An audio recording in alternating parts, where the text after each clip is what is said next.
네, 안녕하세요. 저는 성기환이라고 합니다. 경기도 의왕에 있는 개원예술대학교 융합예술과에서 소리에 관한 강의를 하고 있습니다. 그리고 인디밴드 트레봉봉의 멤버이기도 합니다. 오늘 여러분들께 들려드리고 싶은 이야기는 바로 소리에 관한 이야기입니다. 광주 아시아문화전당 깊은 생각, 이야기하는 도시. 제가 할 내용의 주제는 소리도시, 청각공간으로서의 소리도시 듣기, 이런 제목입니다. 광주에 관해서 혹은 우리가 살고 있는 이 도시에 관해서 소리의 측면에서 접근한다면 조금 더 많은 또는 새로운 그런 정보를 얻을 수 있지 않을까 하는 그런 생각에서 이 강의를 여러분들께 하게 됐습니다. 먼저 한 장의 사진이 여러분들께 제시될 겁니다. 자, 이렇게 한 장의 사진이 있습니다. 그 한 장의 사진이 주는 정보가 있죠. 한 장의 사진이 우리에게 알려줄 수 있는 여러 가지 내용들이 있을 겁니다. 한번 이 사진을 보시죠. 바로 광주의 사진입니다.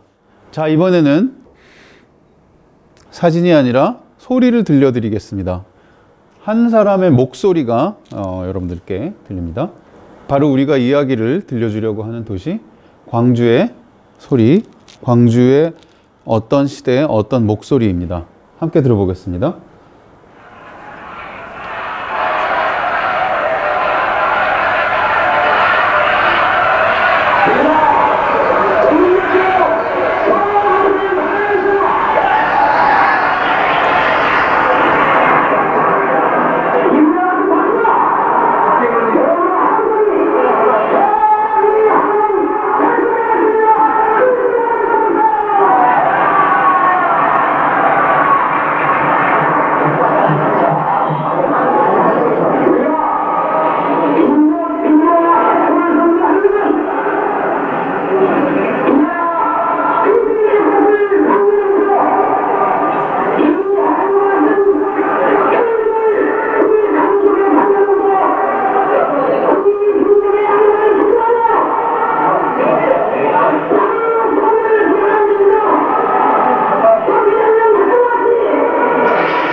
네, 오래전 녹음이라 녹음 상태가 그렇게 좋지는 않습니다.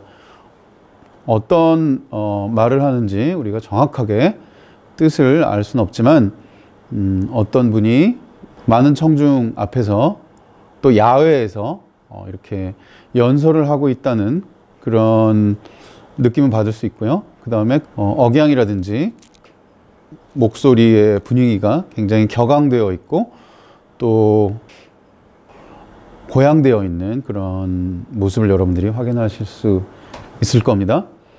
한 장의 사진과 한 사람의 목소리, 이렇게 두 개의 정보를 지닌 것들을 여러분께 보여드리고 들려드렸는데 그 중에서 어떤 것이 더 많은 것을 알려줄까요? 과연 백문이 불여일견일까요? 맨 처음에 여러분들께 보여드렸던 사진은 바로 5.18 항쟁의 중심지라고 할 수 있는 구 전남도청 앞 분수대의 사진이었습니다. 그리고 1980년 5월 16일의 사진이었습니다. 즉 광주민주화 항쟁이 본격화된 5월 18일 이틀 전의 상황입니다. 그리고 여러분들께 들려드렸던 목소리는 바로 그 당시 전남대학교 총학생회장이었던 박관현 열사의 그 유명한 분수대 연설 내용이었습니다. 이 분수대 연설에서 박관현 열사는 정말 거기 모인 모든 청중에 심금을 울리는 그런 감동적인 연설을 통해서 광주 민주화 운동의 횃불을 당겼다는 그런 평가를 받고 있죠. 1982년에 감옥에서 안타깝게도 세상을 떠나신 박관현 열사의 그 당시 그 분수대 연설의 현장의 그런 소리를 또 그런 귀한 어떤 녹음된 파일이 남아있어서 여러분께 들려드릴 수 있었습니다. 한 공간의 사진과 바로 또 그 공간에서 울려 퍼졌던 소리, 이렇게 두 가지를 보여드리고 들려드렸는데, 방금 전에 들으셨던 이 목소리의 공간은 시각 공간이라기보다는 청각 공간이라고 할 수 있을 것 같습니다. 그 청각 공간은 우리에게 직접 다가오고 어떤 면에서는 살아서 호출되어 오는 그런 공간이라고 할 수 있습니다. 우리가 사진으로 본 그 공간은 물론 그 사진이 흑백 사진이어서 그런 면도 있고, 또 그 공간적으로 봤을 때 지금 현실보다는, 동시대보다는 좀 과거의 모습 같은 그런 느낌이 들어서 그런지는 몰라도, 어떤 면에서는 사진을 봤을 때는 심리적으로 또는 시간적으로 거리를 두게 되죠. 이런 어떤 거리두기, 이것이 시각공간적인 공간의 특성이라고 한다면, 그 사진은 당시 시청합 분수대, 즉 1980년 5월 16일 그때 분수대와 지금과의 어떤 거리를 이렇게 느끼게 하는 과거형으로 존재하죠. 반면에 청각 공간은 과거의 시간을 지금 여기에, 반대로 또 지금 여기의 시간을 과거의 시간에 동기화시키는 그런 역할을 하게 됩니다.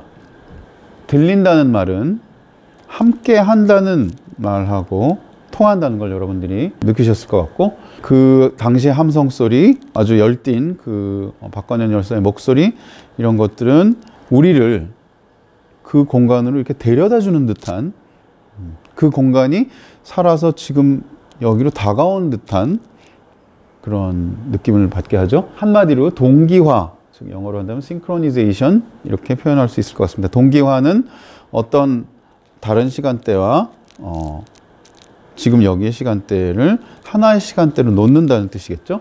네, 우리가 이 휴대폰 동기화, 그 두 가지 기기의 내용을 맞춘다는 거죠. 그런 것들을 많이 해봤기 때문에 여러분들한테 낯선 단어는 아니라고 생각되는데, 청각 공간의 중요한 특성을 바로 이 동기화라는 데서 찾을 수 있다는 것을 아까 그 박관현 열사의 목소리로도 우리가 확인해 볼 수 있었습니다. 동기화란 듣기, 우리가 들음으로써 인식되는 어떤 공간의 큰 특징이기도 한데요. 듣기는 특정한 시간적 지속을 지금 여기에 나와 동기화시키고, 반대로도 성립됩니다. 지금 여기에 듣는 일을 특정한 시간적 지속과 동기화시켜주는 그런 역할도 하게 됩니다. 박관현 열사의 목소리로 광주라는 도시하고 관련해서 도시를 어떻게 청각 공간으로 이해할 것인가 라는 이야기를 시작해 봤는데요. 전통적으로 근대 이후에 공간을 시각적으로 파악하는 그런 그 태도가 두드러졌었죠. 당연히 지도는 시각적인 지도고, 또 우리가 내비게이션 같은 걸 통해서 GPS로 확인한 좌표도 시각적인 인터페이스로 우리에게 이렇게 제시되고 하기 때문에 시각 공간 위주로 공간을 많이 인식하게 됐는데, 21세기 들어서면서 이 시각 공간적인 특성보다는 조금 다른 청각 공간적인 특성을 지닌 공간 이해가 좀 부각되지 않나 하는 생각을 하게 됩니다. 그래서 우리가 한 도시도 또 하나의 공간도 청각적인 관점에서 다시 이해해 볼 수 있는 그런 여러 가지 계기들이 마련되지 않나, 이런 생각을 해봅니다. 그래서 시각 공간에서 청각 공간으로 이행하는 어떤 우리의 그 인식의 전환들, 이런 것들을 좀 여러분들께 제안 드리는 그런 이야기를 들려드리겠습니다. 청각 공간과 시각 공간이 어떤 차이가 있을까라는 것을 우리가 좀 이해하려면, 먼저 듣기와 보기가 어떤 차이가 있을까, 이것을 좀 이해해야 될 것 같은데요. 듣기와 보기의 차이, 여러분들께 저의 생각을 말씀드리겠습니다. 어떻게 생각하세요? 보기가 듣기보다 더 완벽할 거라고 여러분들 생각하시는 경우가 많죠. 대상이나 혹은 공간에 대해서 이해하는 첩경이다, 이렇게 생각하는 경우가 많을 텐데요. 저는 조금 다른 관점을 한번 제시해 보고자 합니다. 시각 공간이라는 것은 이렇게 구성이 되어 있죠. 우리가 보통 시야라고 하는데요. 대체로 180도 조금 넘게 되어 있는데요. 190도 정도 되네요. 그 정도 공간을 우리의 시각이 확보할 수 있습니다. 요런 그 어떤 공간적인 범위를 본다면 저 공간을 지칭하는 가장 쉬운 말은 바로 앞이죠. 앞. 시각 공간은 앞을 확보하도록 되어 있어요. 만일 제가 이렇게 앞쪽 공간을 보다가 뒤가 궁금해서 뒤를 보기 위해서 뒤로 돌아본다.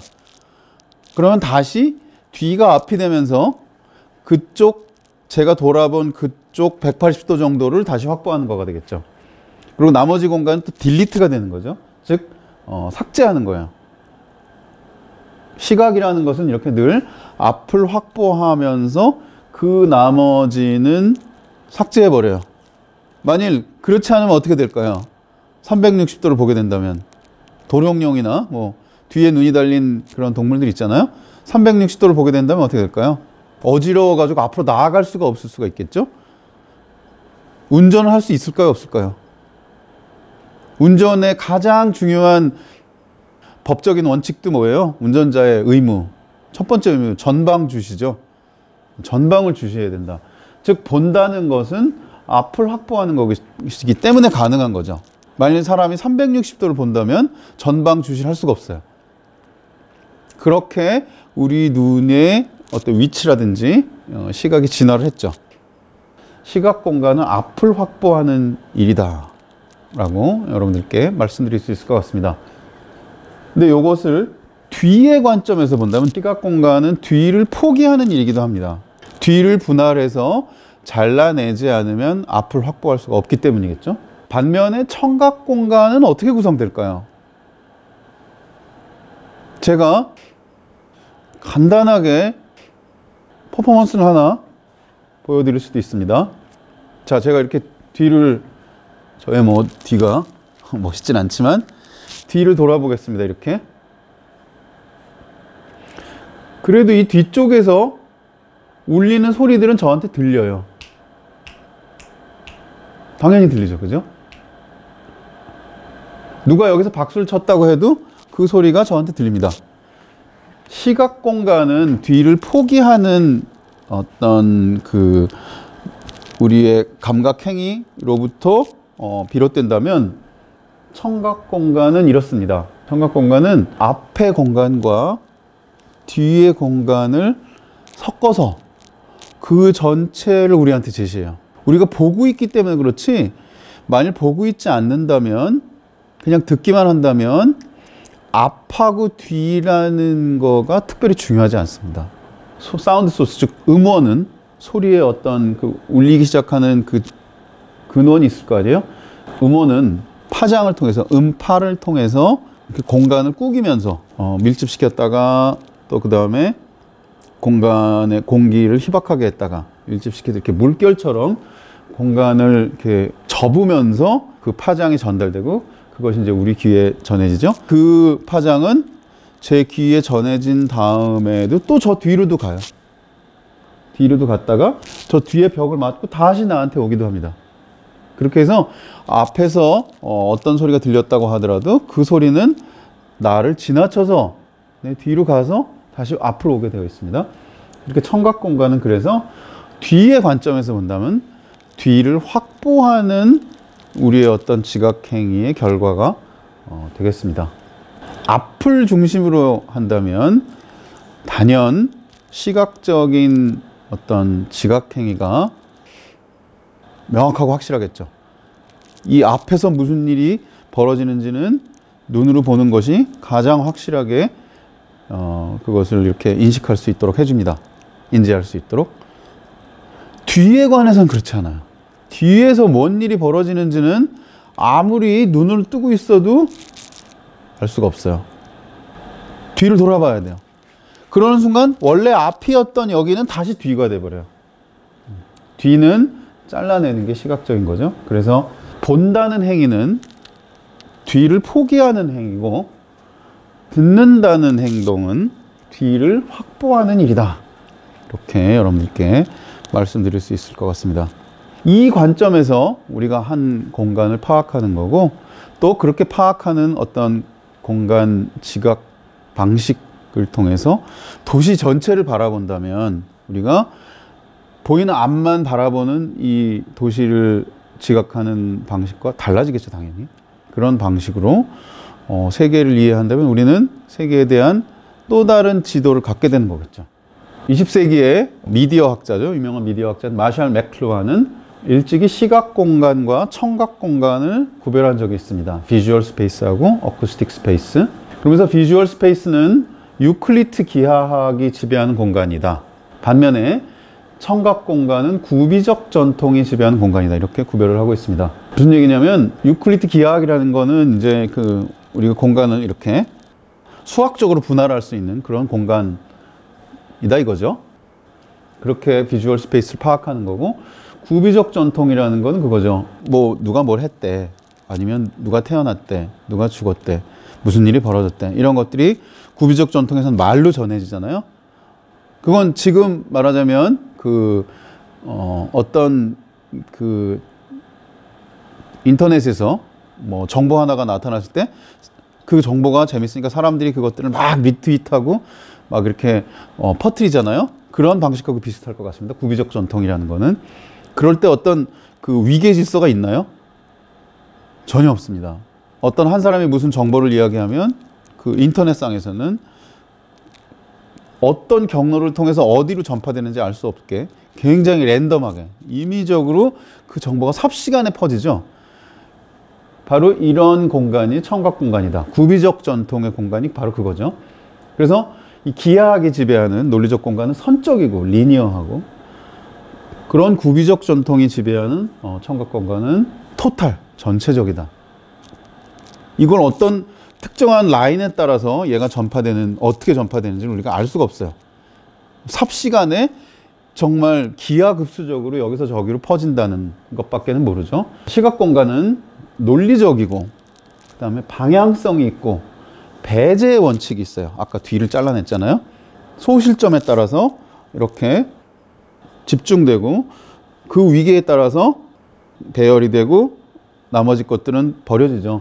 그러나 청각 공간은 통합적이고, 방향이 없고, 랜덤, 임의적이고, 깊이가 있다. 이렇게 마샬 맥루하는 일찍이 얘기했는데, 참 우리에게 많은 영감을 주는 그런 이야기가 아닌가 싶습니다. 아주 간단하게 정리하면은 청각 공간은 공간을 공유할 수 있도록 해주는 그런 공간이고, 시각 공간은 공간을 분할하는 그런 어떤 태도에 의해서 우리에게 인식되는 공간이다. 그래서 이렇게 표로 나타낼 수 있을 것 같습니다. VS, 비주얼 스페이스는 저 작은 S1, S2, S3, S4 이런 분할된 작은 공간의 총합이 될 수 있겠죠. 그러나 청각 공간은 저 S1이라는 작은 공간 하나에서 어떤 음원이 발생했을 때 그 공간 전체에 퍼지면서 공간 전체를 이렇게 점유하게 돼버리죠. 그래서 이런 도식을 만들 수 있을 것 같습니다. 큰 S가 전체 공간이고 작은 S가 분할된 공간이라면 비주얼 스페이스에서 이 큰 S, 즉 전체 공간은 분할된 작은 공간에 더하기로 우리가 계산해낼 수 있어요. 그죠? 작은 공간들을 다 더하면 큰 공간이 돼요. 이게 이제 시각 공간이고, 청각 공간은 이런 수학이, 이런 산수가 전혀 적용이 되지 않습니다. 작은 공간 S1이 바로 큰 공간 전체를 차지하게 돼요. 그리고 또 작은 공간 S2가 또 큰 공간 S를 차지하게 돼요. 그래서 놀랍게도 분할된 작은 공간 하나하나가 모두 전체 공간을 공유하게 되는 이러한 공간적 특징을 갖게 되죠. 이것을 다시 어떤 표로 하나 이렇게 제가 정리해 봤는데요. 시각 공간은 분할된 작은 공간의 총합이라면 청각 공간은 전체 공간의 공유라고 이야기할 수 있을 거고요. 뭐 우리가 그걸 쉽게 이렇게 알 수 있는 어떤 예를 들어본다면, 시각 공간은 아파트나 하역장 이런데, 아파트 보면 호수가 딱 이렇게 되어 있잖아요. 그 다음에 근대적 주소법, 이런 것들이 시각공간적인 특성으로 인식된 혹은 분할된 공간이라고 할 수 있고, 청각 공간은 마을, 그 다음에 전통시장, 뭐 시족사회, 이런 어떤 공간 구성, 이런 것들은 청각 공간이라고 할 수 있고요. 언론이다. 그렇다면 시각 공간은 전통적인 주류 언론의 공간, 이야기 공간이라고 할 수 있고, 청각 공간은 리트윗되고 댓글 달리고 이러는 사이버 공간의 어떤 공간 구성법. 시각 공간은 굉장히 중앙 집중식이고요. 중앙에서 뉴스를 하나, 뭐 신문 하나 만들어서 발간해 가지고 이렇게 보내잖아요. 방송이 뭐 예를 들면 KBS에서 방송이 이렇게 전파를 타고 송출되잖아요. 이렇게 중앙에서 퍼뜨리는 그런 게 있고, 그러나 어쿠스틱 스페이스에서 예를 들면 뭐 우리가 트위터 같은 걸 생각해 보면 여기서는 하이퍼텍스트, 즉 임의로 뭐 이런 정보 저런 정보에서 우리가 막 뛰어다닐 수가 있죠. 이 시각 공간은 상명하달, 또 논리적 위계, 원칙적 배제 이런 원리들이 작동하고, 청각 공간은 전방위적이고 임의적이다라는 특징이 있습니다. 종합해 보면 시각 공간은 근대성의 특징을 갖고 있고요. 청각 공간은 전근대성, 근대 이전 또는 탈근대성이라는 특징을 갖고 있어요. 이 근대적인 시각 공간이 가장 말하자면 잘 이렇게 구현되어 있고, 그 논리에 따라서 이 세상을 다시 이렇게 재구획한 것이 바로 서양이죠. 근대 서양의 시각 중심적 공간 구성이 바로 이것의 아주 가장 중요한 사례라고 할 수 있을 것 같고, 그 다음에 청각 공간은 관계 중심의 청각 중심적 공간 구성이다 이렇게 얘기할 수 있고, 그 특징은 아까도 말씀드렸지만 시각 공간은 분할, 청각 공간은 공유의 특징을 지니고 있어요. 여기 간단한 두 개의 지도를 여러분들께 좀 사례로 제시해 보고자 하는데요. 시각 공간적인 특성을 지닌 공간 분할의 대표적인 사례로 프랑스의 파리를 들 수 있죠.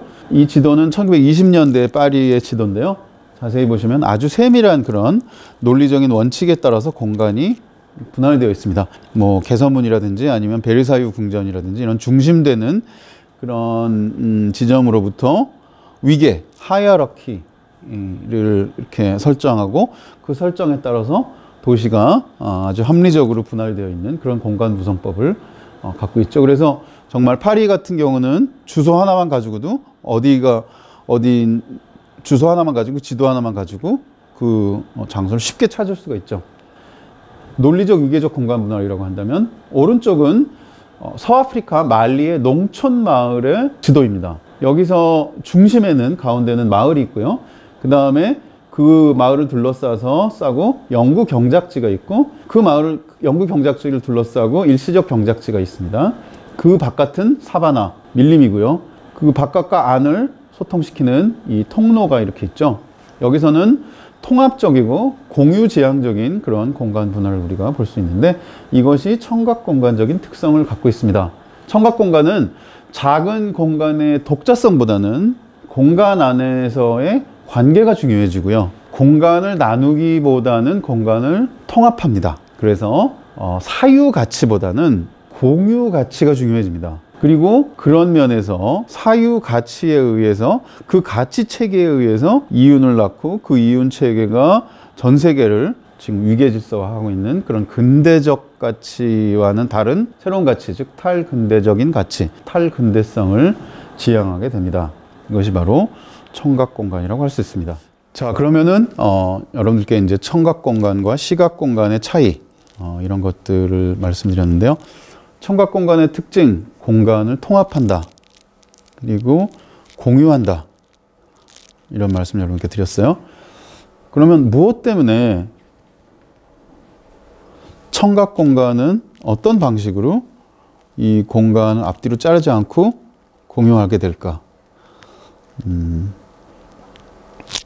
그래서 제가 여러분들께 제안할 수 있는, 혹은 제안하고자 하는 이 개념은 바로 터울림이라는 개념입니다. 바로 저 터울림이라는 걸 통해서 청각 공간은 구성됩니다. 터울림은 우리가 실제로 듣는 소리입니다. 우리가 실제로 듣는 소리는 어떤 음원과 그 공간적인 울림이 더해져서 우리 귀에 다가오게 되는, 그것이 바로 우리가 실제로 듣는 소리고, 저는 그것을 터울림이라고 부릅니다. 그래서 터울림은 한마디로 음원 더하기, 그 음원과 음원이 울리게 된 공간의 울림, 이 두 가지를 더해서 터울림이라고 이렇게 말씀을 드릴 수 있습니다. 바로 저 터울림 때문에 청각 공간은 앞과 뒤를 이렇게 구별되지 않게 공유하고 있는, 뒤섞은, 통합한 그런 공간으로 제게 다가오게 됩니다. 우리에게. 터울림에서는 한 번이 아니다. 이런 좀 뭐 약간 불교 비슷한, 불교의 화두 비슷한 말이긴 하지만요. 한 번이 아니다. 라는 말이 이 터울림에서는 통하게 됩니다. 제가 박소리를 가지고 여러분들께 울림의 실험을 한번 보여드리도록 하겠습니다. 네, 한 번이 아니다. 라는 말을 도대체 무슨 말인지 설명드리기 위해서 공간을 한두 군데 옮겨 다녀 볼까 하는데요. 자, 여기는 녹음 부스라고 해가지고 그 울림을 최대한 이렇게 줄인, 즉 흡음과 차음을 통해서 어떤 터울림의 요소들을 가능한 한 최소화시킨 그런 공간이라고 할 수 있습니다. 다시 말하면 음원 위주로 우리에게 들리도록 혹은 음원 위주로 녹음되도록 이렇게 특별하게 만들어진 그런 공간이라고 할 수 있겠죠. 이 공간에서 제가 박수를 한번 쳐보겠습니다. 네, 이렇게 박수를 한번 쳤을 때 이 한 번 친 박수 소리는 우리에게 거의 온전하게 한 번으로 들립니다. 그렇죠? 그러나 이것도 한 번은 아닙니다. 이것도 아주 미세하지만 이 터울림을 통해서 몇 번의 박수 소리로 우리 귀가 인식을 하고 있긴 있습니다. 그러나 이 음원이 두드러지게 들리기 때문에 우리는 아주 드라이하게, 음원은 명쾌하게 들리는 그런 드라이한 소리로 한 번의 박수 소리를 듣는 것으로 인식을 할 수 있겠죠. 자, 반면 조금 울리는 공간으로 한번 나가 보겠습니다. 네, 이번에는 제가 좀 다른 울림의 공간에 나와 봤습니다. 아까 그 공간은 녹음 부스여 가지고 굉장히 이렇게 울림이 덜한, 울림을 많이 잡아놓은, 즉 음원이 더 명쾌하게 들리게 해놓은 그런 공간이라고 한다면, 지금 이 공간은 그 강의실과 강의실 사이에 복도 비슷한 공간인데요. 바닥도 이 딱딱한 재질로 되어 있고, 그리고 벽은 이런 벽돌, 그 다음에 천장도 콘크리트 이렇게 되어 있어서 소리들이 잘 반사되도록 이렇게 되어 있죠. 이런 공간에서는 전혀 다른 울림이 여러분들께 들릴 겁니다. 여기서도 박수를 한번 쳐볼게요. 자, 이 한 번의 박수 소리를 여러분들이 소리가 끝날 때까지 한번 들어봐 주시기 바랍니다. 왜 이 한 번의 박수 소리는 이렇게 긴 꼬리를 지니고 있을까요? 바로 제가 박수는 아까와 똑같이 한 번밖에 안 쳤지만, 즉 한 번 딱 양손을 마주쳐서 박수를 쳤지만 이 공간의 터울림이 달라서, 울림이 달라서 이 한 번의 박수 소리는 여러분들께 다르게 들리는 거겠죠? 네, 이처럼 소리는 제가 한 번 박수 치는 똑같은 행동을 했어도 그 소리가 이 공간적인 성격에 따라서, 즉 터울림에 따라서 여러분들께 다르게 들리도록 만들어주죠. 다시 말하면 이 박수 소리에 따라서 우리는 이 공간의 성격을 거꾸로 알 수도 있는 겁니다. 그죠? 박수를 쳐보면 이 공간이 얼마나 울리는 공간이고, 얼마나 넓은 공간이고, 또 이 공간은 어떤 재질들로 둘러싸여 있고 하는 이러한 어떤 그 정보들을 우리가 짐작할 수 있게 되죠. 또 하나, 제가 여기서 박수를 한번 쳤을 때 이 소리는 저 앞에 벽을 맞고 뒤로 튀고, 또 뒤로 튀었던 박수 소리가 다시 앞으로 가고, 이런 그 공간 전체를 엮는, 실타래처럼 묶어내는 이런 음파들의 지속적인 어떤 그 반응들에 의해서 더 많은 울림이 생긴 거겠죠. 네, 이 울림 자체가 이 청각 공간에서 앞과 뒤가 섞여 있다라는 것을 보여주는 반증이기도 합니다. 이번에는 바깥으로 한번 나가보겠습니다. 야외에서는 박수 소리가 어떻게 들리는지. 자, 이번엔 제가 복도에서 나와서 아예 야외로 나와 봤습니다. 이 야외 공간은 이제 아까처럼 뭔가로 둘러싸여 있지 않은 그런 공간이죠. 저쪽에는 길이어서 차 소리가 많이 들리고, 또 저 위에는 외곽순환도로가 있어서 그 위를 지나다니는 그 빠른 속도로 지나다니는 차 소리도 들립니다. 또 저쪽 넓은 반대편에는 다른 건물들이 있어서 이 탁 트인 공간을 또 저 멀리서 막고 있는 그런 역할을 하고 있죠. 저 뒤쪽에는 이제 야산이 자리 잡고 있습니다. 이 공간에서 제가 박수를 한번 쳐볼게요.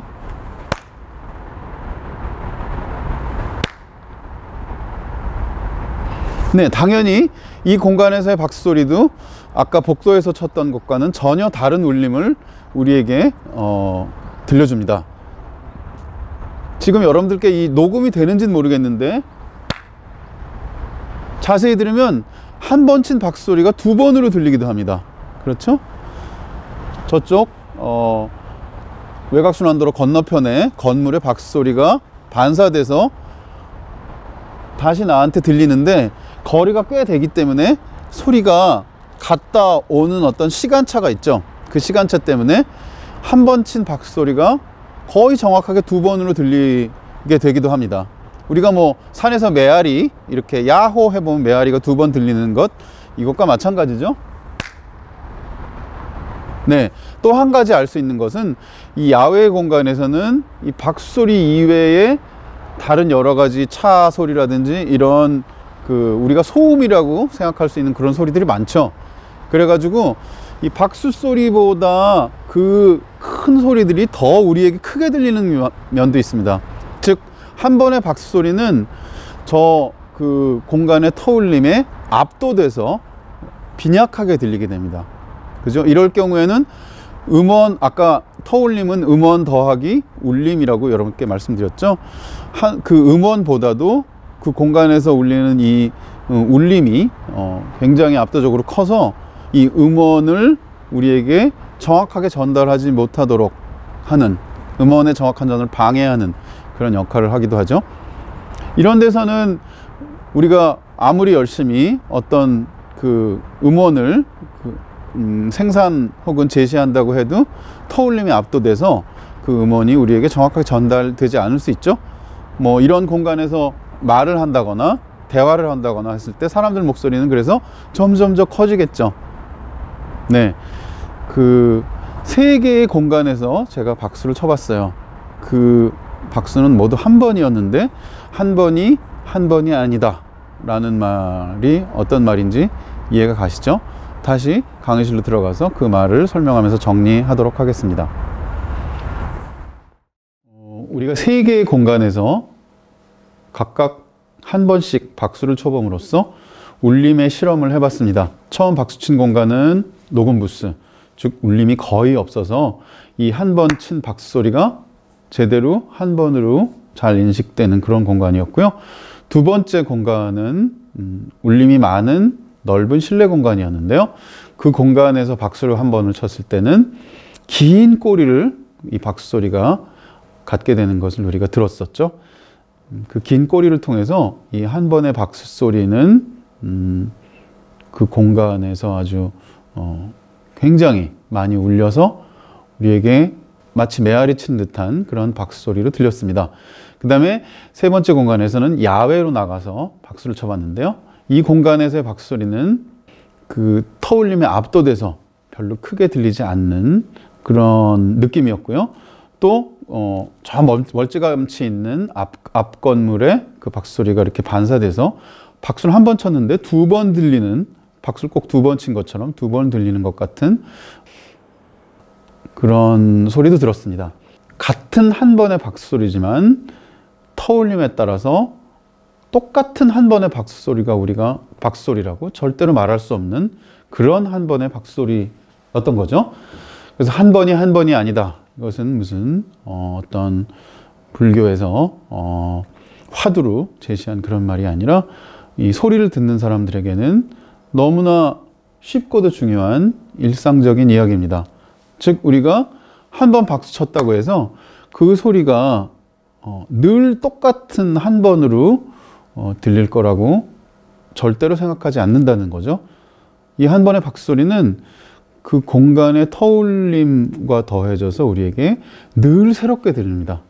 즉 소리는 어떤 공간의 울림을 통해서 늘 새롭게 다시 태어나고 또 그 공간의 울림에 순응하는 그런 측면을 지니고 있습니다.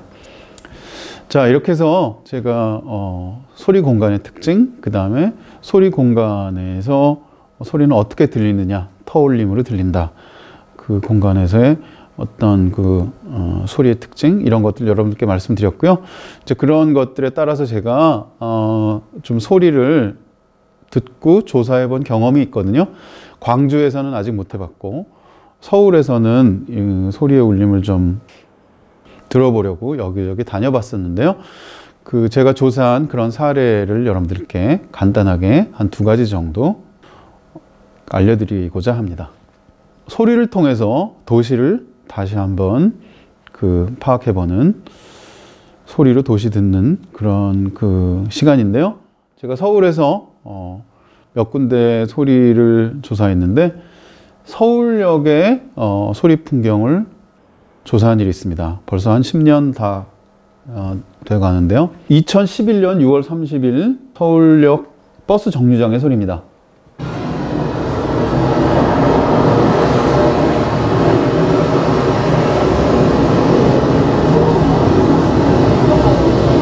서울역에서 서울역 버스 환승장으로 건너가는 건널목 테이크 6, 이번에는 건너가면서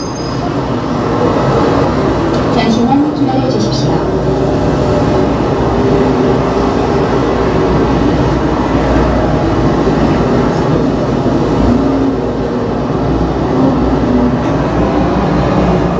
자, 이 소리를 분석해 본 결과 이쪽이 왼쪽으로 갈수록 저음이고 오른쪽으로 갈수록 고음인데요. 저음에 굉장히 많은 양의 소리들이 배치되어 있고 고음으로 갈수록 들리는 소리의 양이 적어지는 걸 알 수 있는데요. 저음 쪽에서 이 소리가 많이 들리기 때문에 굉장히 웅웅웅하고 크게 울리는 그런 소리들을 우리가 들을 수 있죠.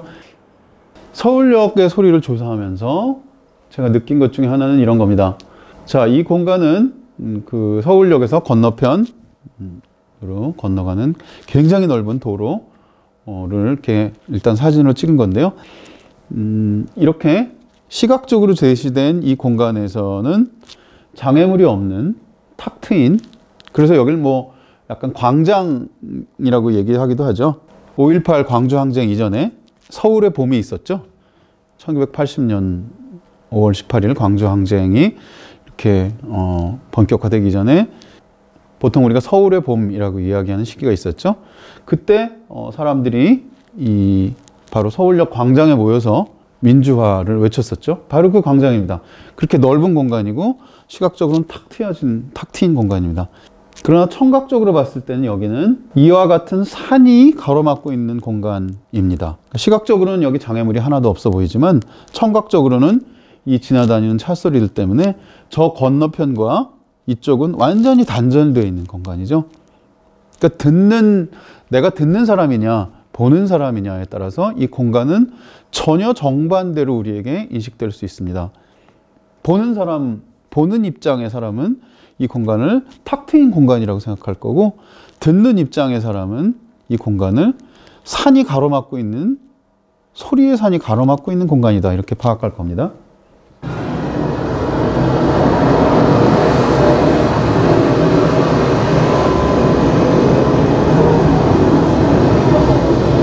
서울역에서 서울역 버스 환승장으로 건너가는 건널목. 네, 이렇게 서울역의 소리들을 모아서 저는 서울역 소리 보관 프로젝트를 했던 적이 있는데요. 바로 또 서울역 소리 보관된 소리들은 구서울역, 옛날 서울역사가 문화역 서울 284라는 이 새로운 전시 공간으로 다시 태어날 때 전시가 되기도 했습니다. 이 장면은 구서울 역사에서 서울 사운드 아카이브 프로젝트, 즉 서울 소리 보관 프로젝트, 제가 이끌고 있는 이 프로젝트에서 서울역의 여러 소리들을 이렇게 말하자면 녹음해서 보관하고 또 전시한 그런 내용입니다. 이때 전시했던 동영상 하나를 여러분께 보여드리겠는데요. 이 동영상은 그 서울역과 서울역 부근에서 녹음한 그 소리들이 지닌 리듬들, 이 다양한 재미있는 리듬들을 동영상과 이렇게 동기화시켜서 만들어 놓은 그런 작업입니다.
서울역 부근에서 녹음한 다양한 소리들이 굉장히 리드미컬하게 들리는 것을 알 수 있죠.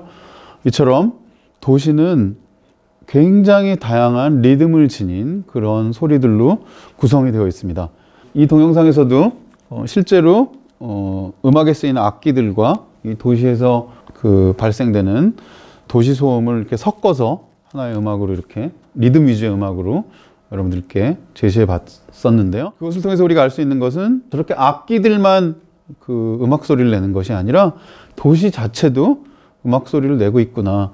이것들이 이렇게 섞이면서 어떤 전혀 이질감이 안 느껴지잖아요. 안 느껴지지 않나요? 저는 안 느껴지는데.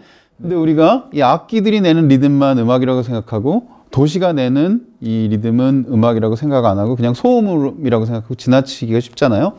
그러나 좀 더 포괄적인 넓은 시각으로 이렇게 넓은 시야를 넓은 어떤 관점에서 바라본다면 도시의 이 리듬도 정말 우리가 매일매일 듣는 그런 음악처럼 굉장히 리듬감이 있구나 하는 것을 알 수가 있습니다.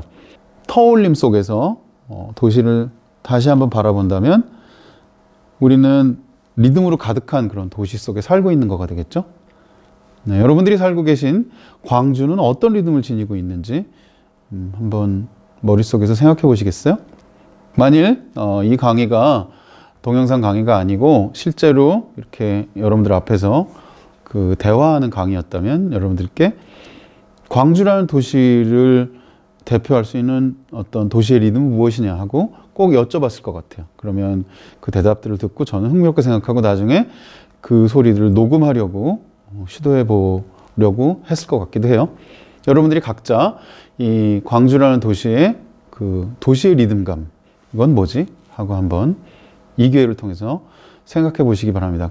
바로 그 리듬이 여러분들 마음속에 가장 밑바닥에 깔려 있는 그런 진짜 리듬일 수도 있어요.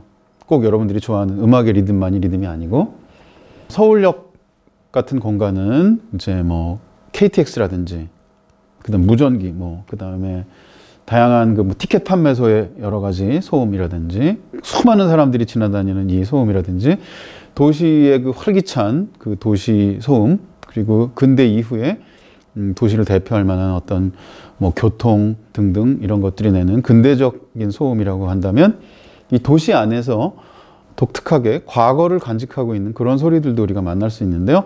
서울의 덕수궁도 여러분들도 많이 가보신 분들이 있으실 걸로 아는데요.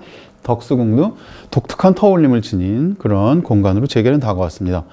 제가 언젠가 덕수궁을 이렇게 산책하는데 그 앞에가 이제 시청 앞 광장이죠. 그래서 굉장히 아주 시끄러운 소리들이 나고 그러는데 덕수궁 안에 들어가기만 하면 굉장히 마음이 편안해지는 거예요.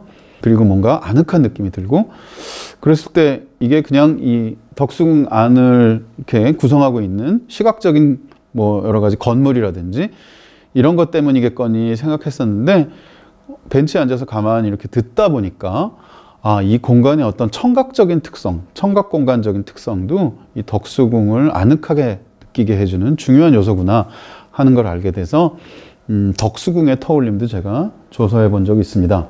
서울 사운드 아카이브 프로젝트 SSAP로 이렇게 줄여서 말하는데요. 이 SSAP에서 서울 각지를 돌아다니면서 소리 보관 프로젝트를 수행했었는데요. 그 중에 덕수궁의 터울림을 잠깐 여러분들께 소개해드리고자 합니다.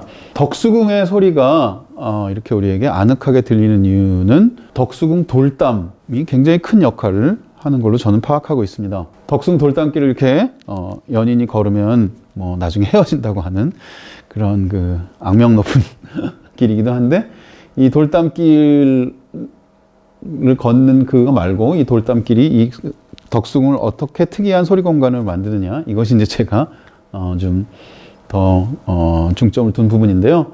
회절 현상이라고 그래서 소리는 그냥 어떤 벽 같은 것이 있어도 그걸 타고 넘어가게 되어 있죠. 소리는 분할된 조형물이 있다 하더라도 그 조형물을 타고 넘나드는 그런 특징을 지니고 있죠. 그런데 이 돌담에 의해서 소리의 회절 현상이 독특하게 작동하는 것을 알 수 있습니다. 소리가 이렇게 덕수궁 바깥의 소리로 친다면 덕수궁으로 들어오려고 하다가 이 돌담을 맞아서 위로 올라가는데, 그때 소리가 벽을 타고 넘어와야 되는데 저 돌담의 지붕이 그 소리들이 이렇게 아주 온전히 다 넘어가지 못하고 다시 반사돼서 나오도록 만들어주죠. 그러나 저음은, 낮은 소리는 이 돌담의 벽을 직접 울리면서 안으로 통과해 들어가게 되죠. 그래서 낮은 소리는 좀 웅웅웅거리는 소리는 안으로 좀 들어가고, 높은 쨍쨍거리는 소리 같은 거는 이 돌담 지붕을 타고 바깥으로 다시 튕겨져 나가게 되어 있어요. 그래서 이 그 덕수궁 안에서 소리를 들어보면 뭔가 그 아주 시끄러운 고음들은 좀 사라지고, 그 다음에 이렇게 울리는 저음들은 안으로 스며들고, 그래서 뭔가 이렇게 울림이 좀 푹신하다고 할까요? 푸근한 그런 느낌을 만들어주죠. 또 저 위쪽은 덕수궁 안쪽인데요. 그 덕수궁 안쪽에서도 다양한 소리들이 납니다. 그 소리들이 저 벽을 타고 이번에는 그 돌담 지붕에 반사되면서 다시 안쪽으로 들어와서 그 안에서 울리는 소리들은 조금 더 풍부하게 들리는 면이 있습니다. 즉 좀 아련하게 들린다고 할까요? 네, 그래서 덕수궁 돌담은 바깥의 소리는 고음을 필터링해서 좀 은은하게 들리도록 만들고, 덕수궁 돌담 안쪽에, 덕수궁 이 궁 내의 소리는 한 번 더 울림으로 이렇게 귀에 다가오게 해서 아련하게 들리게 하는 그런 역할을 하고 있죠.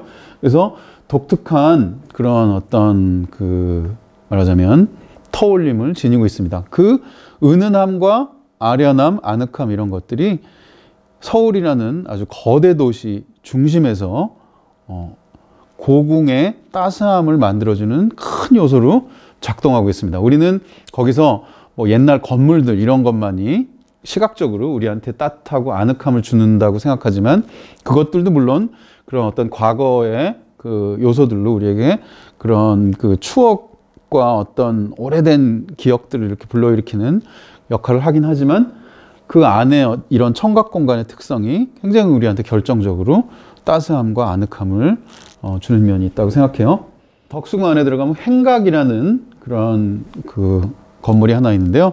이 행각은 개방되어 있어요. 문이 있지 않아요. 그냥 이렇게 기둥들만 있고 그 다음에 지붕이 얹어져 있는데, 그런 거에 비해서는 개방되어 있지만 굉장히 소리들이 잘 전달되도록 울리는데요. 그 단청 구조에서 비밀을 찾을 수도 있을 것 같습니다. 저 단청 구조들로 소리들이 이렇게 들어가서 다시 반사돼 나오면서 적당한 울림을 우리한테 줘서 뭐 말소리라든지 이런 것들이 은은하면서도 품위 있게 이렇게 들리도록 만들어줍니다. 이곳은 덕수궁 서거당이라는 데인데요. 그 임금의 공식적인 집무실이라기보다는 약간 쉬는 공간이었다고 해요. 특히 서거당 2층에서는 이제 그 차를 마시거나 하는 어떤 그런 휴식의 조금 그 개별적인 휴식의 공간, 프라이버시가 좀 보장되는 공간이라고 할까요? 그런 공간인데요. 이 공간의 어떤 그 터울림의 특성을 우리가 좀 확인하고 또 느껴보기 위해서 이 서거당 2층 마루에서 차를 마시는 그런 퍼포먼스를 하면서 우리가 그 장면들을 녹음을 했어요. 차를 마시면서 녹화를 한 게 아니라 녹음을 했습니다. 지금 저기 보시는 바와 같이 마이크 2개 대고 또 저쪽 반대편에도 2채널 마이크를 대서 모두 4개의 마이크를 대서 그 이 공간에서 차를 마시는 직접 진짜 차를 마시면서 소리를 녹음했는데 이 마룻바닥에 차 놓는 소리라든지 그 여러 가지 울림들이 정말 차를 마시는 데는 너무 적당한 오히려 차 맛을 이렇게 북돋아주는 그런 느낌이 들도록 했습니다.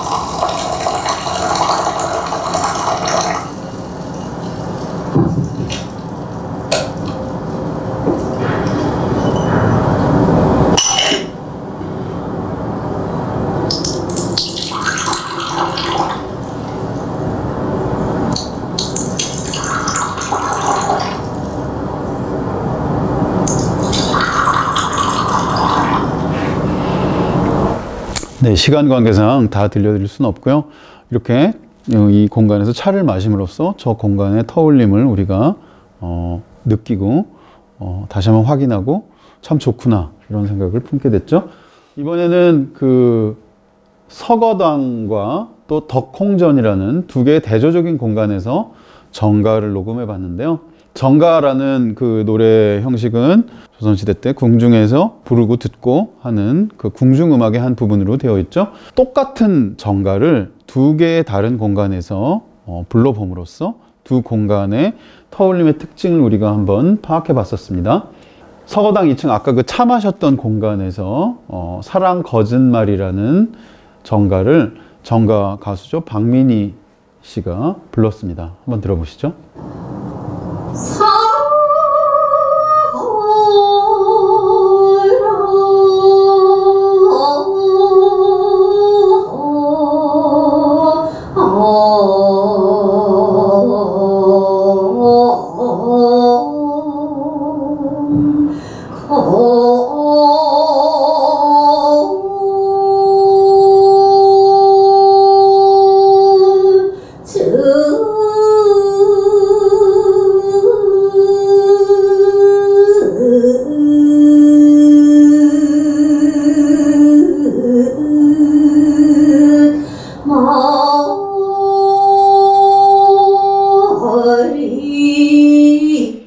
바로 서거당 2층에서 부른 그 사랑 거짓말이었고요.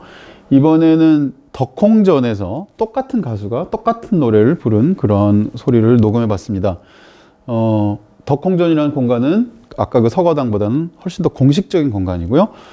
실제로 고종 황제 이런 분들이 집무하면서 대신들한테 어떤 명령을 내리고 정책을 서로 논의하고 하던 그런 공식적인 그 행정적인 공간이라고 할 수 있죠.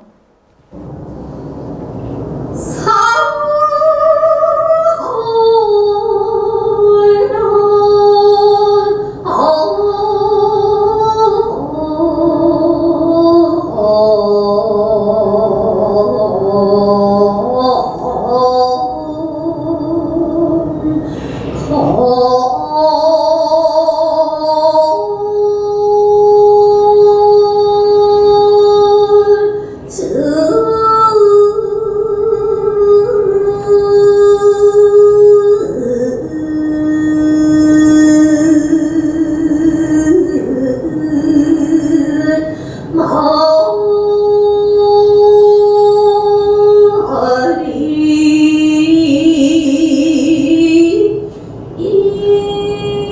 자세히 들어보면 그 시청 앞을 지나다니는 그 수많은 차들이 내는 그 교통소음까지 섞여서 들리긴 하죠.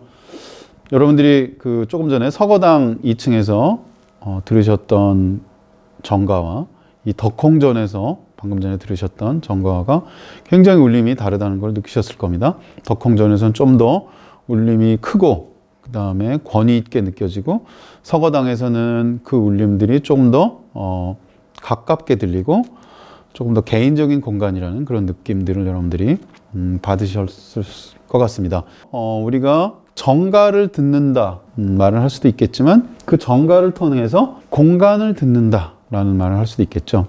우리가 음원을 중시한다면 정가를 듣는다가 될 거고요.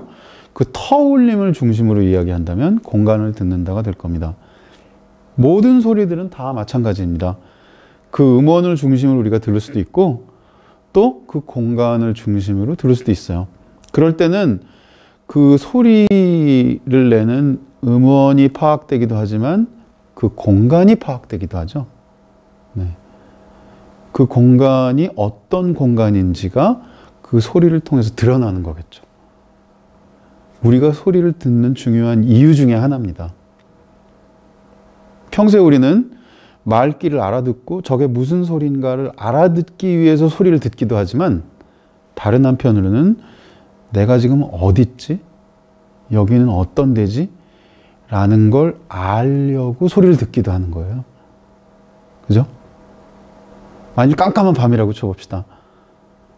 내가 아 하고 소리를 내봤어요. 뭐가 막 허공에 쩌렁쩌렁 울려요. 와, 여기는 깜깜한 무슨 체육관 같은 공간이구나 라고 생각할 수도 있겠죠. 그럴 때는 그 소리 자체보다는 공간이 어떤 공간인지를 알기 위해서 소리를 우리가 내는 거죠. 이렇게 소리는 우리로 하여금 그 공간의 전체적인 모습을 통합적으로 알게 해주는 그런 특징을 지니고 있습니다. 자, 정리해서 듣기의 과정은 소리가 내 앞과 뒤를 실타래처럼 칭칭 감아서 나를 둘러싸고 공간 전체로 확장되었다가 다시 나에게로 돌아오는 시차들을 느끼는 동기화 작업이다. 그때 굉장히 중요한 단어 중에 하나가 이 시차, 즉 딜레이입니다. 딜레이. 소리는 시간을 지금 현재 그 찰나의 시간으로만 느끼게 하는 게 아니에요. 이미 제가 이렇게 말을 했을 때 이걸 벽을 타고, 이 소리가 벽을 타고 울림으로 다가온다는 건 뭐예요? 그만큼의 시간이 흘렀다는 거죠. 즉 내가 이 소리를 낸 바로 그 직전의 과거가 현재와 섞인다는 거죠. 그게 딜레이예요. 그래서 나중에 뒤에서 난 소리는 시차를 두고서 앞의 일부가 돼요. 즉 과거의 일부가 돼요. 또 그 과거는 시차를 두고서 미래의 일부가 돼요. 그래서 과거와 미래가 시차를 두고 소리를 통해서 섞여요. 그게 터울림입니다. 그래서 앞뒤로 분할되어 있던 공간의 공간성도 복원되지만, 과거와 현재, 미래로 분할되어 있는 시간들도 소리를 들음으로써 현재라는 겹으로 복원돼서 모여요. 이게 소리의 중요한 특징입니다. 빛의 도시, 광주죠. 빛의 도시 듣기는 제가 향후 과제로 한번 이렇게 생각해 보고 있습니다. 빛의 도시의 소리의 특징은 뭘까? 아까 맨 처음에 사진을 보셨던 그 분수대가 지금은 이렇게 재조성됐더라고요. 네, 그 광주 5.18 기념 장소로도 이렇게 복원된 모양이더라고요. 하나의 도시를 이해하기 위해서 도시를 듣고자 하는데요. 이때 광주라는 도시는 프랑스 말로 하면 une espace engagé. engagé는 이제 장폴 사르트르의 개념인데요. engagément이라고 하죠. 저거는 어떤 참여, 정치적인 참여. 그 다음에 지금 예를 들어서 코로나19 사태가 이렇게 막 벌어졌을 때 나몰라라 하지 않고 뭐 대구에서 어떤 그런 많은 환자들이 나타났을 때 광주에서 이쪽으로 보내십시오. 뭐 병상을 이렇게 내어준다든지 해서 광주라는 도시가 가만히 있지 않고 대구를 도와줬잖아요. 그런 게 엉가지망, 서로 참여되고 연결되는 거죠. 그래서 광주라는 도시의 어떤 공간적인 특징, 청각 공간의 특징, in espace engagé, 즉 그렇게 참여하고 있는 공간이 아닐까. 그 5.18이라는 아주 중요한 그 우리나라 민주주의 사회에서는 굉장히 큰 업적이라고도 할 수 있죠. 그렇게 민주주의를 증거하고 용기 있게 사람들한테 큰 울림으로 제시했기 때문에 지금 우리가 이렇게 정말 자유로운 민주적인 세상 속에서 편하게 누리면서 살고 있는 거 아니겠습니까? 그 역할을 광주가 해왔는데 그때의 공간적인 특징은 참여의 공간, 그 다음에 연결의 공간. 아까 맨 처음에 박건영 열사의 연설도 우리가 들어봤지만 바로 그런 면에서 굉장히 시각 공간적인 특징보다는 청각 공간적인 특징을 많이 지니고 있는 그 공간 도시가 도시 공간이 광주가 아닌가 생각합니다. 그래서 동기화된 공간으로서의 광주, 그 민주주의적인 어떤 연결 가치, 참여 가치 이런 것들이 중심이 되어 있는 도시로서의 광주, 이런 것들을 소리를 통해서 다시 한번 우리가 느낄 수 있지 않나라는 생각이 듭니다. 결론적으로 주장해보고 있는 부분은 21세기는 소리의 시대다. 다양한 시각적인 것들이 지배하고 있는 21세기가 왜 또 이런 소리의 시대냐. 바로 뒤가 점점 중요해지는 시대라서 그렇다라는 것이 이제 저의 주장입니다. 앞은 어때요? 캄캄합니다. 이번 코로나19 사태로 우리가 느낀 건데 한 치 앞을 내다볼 수가 없죠. 미래에 어떤 더 무시무시한 바이러스가 탄생해서 진화해서 인류를 위협할 줄 우리는 몰라요. 이런 것들이 예상되지 않는 그런 미래입니다. 또 뭐 예를 들면 미세먼지가 인간을 어떻게 더 공격할지 몰라요. 또 기후변화가 이 지구를 어떻게 더 바꿀지 몰라요. 한 치 앞을 내다볼 수가 없어요. 앞이 캄캄해요. 그럴 때 우리는 어떻게 하느냐? 뒤를 보고 내야 한다라는 생각을 하게 됩니다. 그래서 제가 2016년에 4년이 지났습니다만 후이파, 그 프랑스 말은 아리에리스트라고 제가 써봤는데요. 후이파 선언문을 작성해 본 적이 있습니다. 보통 전위적이다, 전위파 얘기를 많이 하잖아요. 근데 반대로 저는 이제 후위, 뒤의 확보를 중시하면서 이런 말을 해본 건데요. 포인트는 듣기가 뒤의 확보란, 아까 제일 처음에 잘라진 뒤의 공간을 듣기가 복원한다고 말씀드렸는데, 듣기라는 것을 통해서 뒤가 확보되는 이런 것들이 이제 포인트고요. 21세기는 뒤가 허한 시대다라고 우리가 단정 지을 수 있을 것 같습니다. 과거와 단절돼 있고 가족과도 단절돼 있고 여러 가지 그 녹색의 상상력, 그 다음에 상생의 묘한 이런 것들이 필요한 시대인데요. 그때 뒤를 복원하는 매체로서의 소리라는 화두, 이것이 우리에게 다시 한번 중요하게 다가오는 시대이기 때문에 제가 21세기가 소리의 시대다라고 주장하고 있는 겁니다. 네, 그래서 소리의 어떤 중요한 특징들을 정리하면서 제가 이 시간을 마쳐보도록 하겠는데요. 소리는 소통의 매체이면서 전체를 복원해주는 그런 매체고, 또 실시간으로 동기화시켜주는 그런 역할을 하고, 배제와 단절을 극복하고 전체성을 복원해주는 그런 역할을 합니다.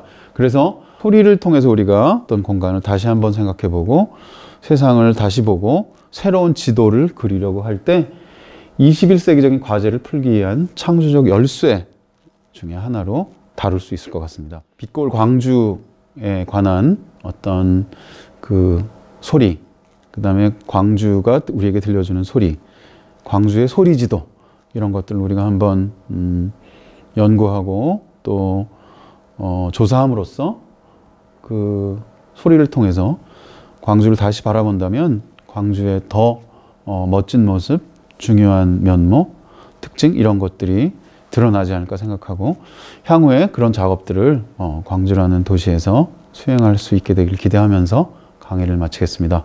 들어주셔서 감사합니다.